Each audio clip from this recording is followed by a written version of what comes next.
नमस्कार, मी उमेश चक्कर आणि आपण पाहतात प्रवाह न्यूज नेटवर्क. आज सकाळच्या दरम्यान 6 ते 7च्या दरम्यान अनेक ठिकाणी हिंगोली जिल्हाभरात असेल, काही नांदेडचा भाग असेल, काही परभणी जिल्ह्यातला काही भाग असेल, अनेक ठिकाणी भूकंपाचे सौम्य धक्के जाणवले. त्याचबरोबर हिंगोलीतल्या कळमदरी तालुक्यातील दांडेगाव या ठिकाणी सुद्धा मोठ्या प्रमाणात भूकंपाचे धक्के जाणवले. यामध्ये अनेक घरांचं नुकसान झालंय, अनेक घरांची पडझड देखील झाली आहे. त्यामध्ये सुदैवाने जीवितहानी झाली नाहीये. मी थेट या कळमदुरी तालुक्यातल्या दांडेगाव या भागामध्ये आहे. या दांडेगाव या गावामध्ये आहे. या गावकऱ्यांशी आपण संवाद साधणार आहोत. कशी परिस्थिती होती, सकाळची वेळ कितीची होती आणि कशा पद्धतीने तो भूकंप झाला, त्यावेळी आपण काय करत होतात, काय घटना घडली होती, दादा काय सांगा. सकाळी 6 वाजता 8 मिनिटाला जोरात भूकंपाचे आवाज आले. आम्ही घाबरून थरथर कापत गेलो, घराच्या बाहेर पडलो आणि सगळ्या गावात बाहेर लोक पूर्ण गेले, पळून रस्त्यावर आले. कसं नुकसान झालं, किती घरांचं नुकसान झालं असं? जवळपास 80% नुकसान झालं. भेगा पडल्या, काही भिंती पडल्या, बऱ्याच पडल्या भिंती, फक्त जीवितहानी झाली नाही. एकंदरीतच अनेक घरांचं या ठिकाणी नुकसान झाल्याचं ग्रामस्थ सांगतात आणि काही ग्रामस्थ माझ्यासोबत काही जोडलेले आहेत.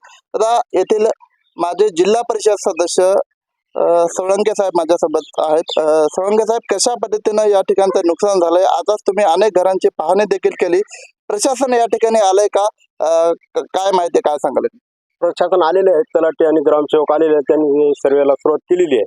परंतु माझं म्हणणं आहे की शासनानं प्रत्यक्षात त्यांना लवकरात लवकर येऊन पंचनामे करून तात्काळ मदत देण्याची गरज आहे. आता तुम्ही बी पाहिलेलं आहे, 80%च्या वर तडे गेलेले आहेत. असे काही असे घर आहेत की त्या घरामध्ये आता 4.6चा झालेला, 2.1चा जरी झाला तरी 70% घरं आत पडू शकतात. त्यामुळं जीवितहानी होण्यापेक्षा शासनानं पुढचं पाऊल हातात उचलून न्या, लवकरात लवकर त्यांना तात्काळ मदत करण्याची गावकऱ्याच्या वतीनं तात्काळ प्रशासनाने या नुकसान झालेल्या भागाचे पंचनामे करावे आणि नुकसान भरपाई द्यावी अशी मागणी येथील ग्रामस्थांनी केलेली आहे. माझ्यासोबत अनेक काही ग्रामस्थ आहेत. दादा, कितीची वेळ होती, काय सांगाल, काय माहिती?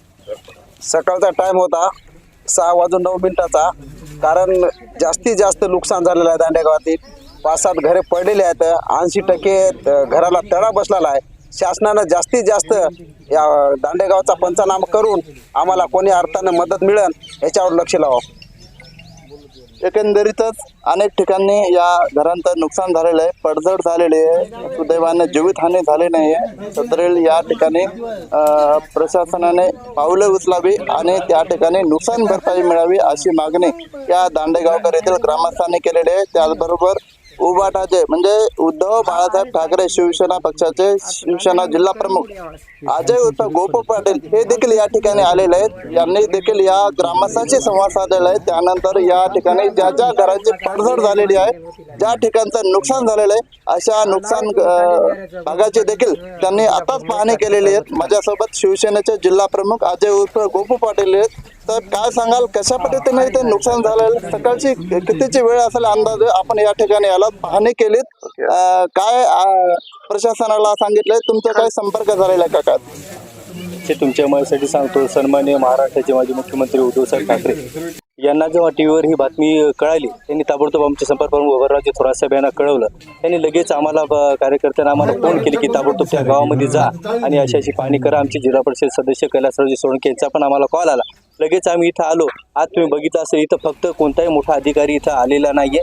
इथं आम्ही तहसीलदाराशी पण संपर्क साधलाय. त्यांना सांगितलं की इथं गावामध्ये या. इथं फक्त तलाठी आणि ग्रामसेवक आलेले आहेत, यांनी पाहणी करत आहेत.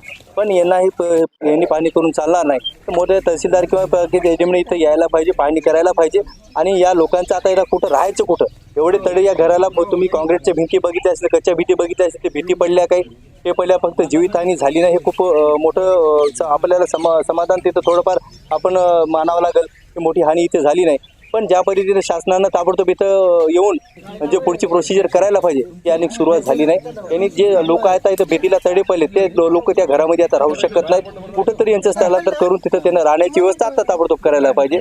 ते केल्याच्या नंतर ताबडतोब यांना घरं कशी आपल्याला ताबडतोब देता येतील आणि ते घरं बांधून कसे देता येतील हे अगोदर केल्याशिवाय याचं पुनर्वसन होणार आहे असं मला वाटतं. एकंदरीतच खरं म्हणलं तर आमच्या औंढा तालुक्यामध्ये ते पांगरा शिंदे असतील या आजूबाजूच्या गावामध्ये भूकंपाचे हे नेहमीच धक्के बसतात. लोकांना सवय झाली होती, परंतु ते धक्के 3.2च्या वर होत नव्हते.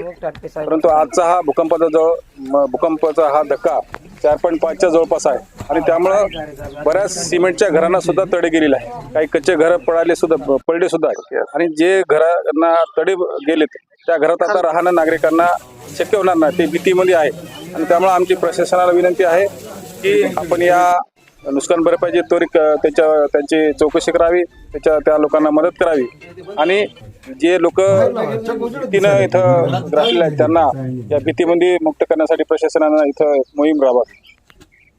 किती घरांचं नुकसान झालं असेल अंदाज आपण पाहणी केली?